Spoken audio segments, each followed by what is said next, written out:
हे hi hello नमस्कार केमती भल भल रुहतु। तो आज आम गोटे भल जगह जाऊँ। तो प्रसिद्ध ठाकुर देखिपारे मैं पहुँचा हो बहुत एक्साइटमेंट अच्छी मु।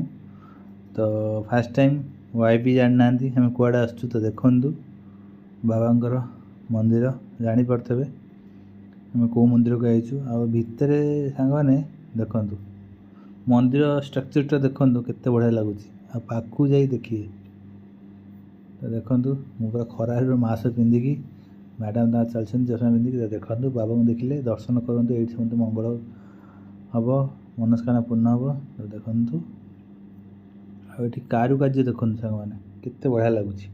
खाली शंखरे शंख कौ सांग मैंने मार्बल तैयारी आउ कि मार्बल एत कारुकार्य बढ़िया लगुच देख पार देखो देखा आमर यहाँ पड़ू तेलेंगपट पाखापाखि आमर जो ग्रांड बाजार से पाखापाखि मंदिरटा एपटे गला भुवनेश्वर तेलेंगपट जस्ट आपण 500 मीटर आसते सेपटे पड़ो बाबांकर मंदिर। तो मत आसी बहुत भल लगे आशा कर बहुत भल लगे। तो जी है खरार तो कहतुनि खाली छाई होता तथापि मार्बल टाइल्स पूरा तातिकी थाए।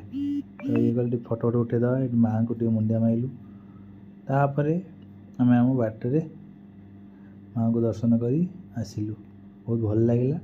मुझे आशा कर भल लगे तो आपने विजिट कर भल लगे पुणी देख नेक्स्ट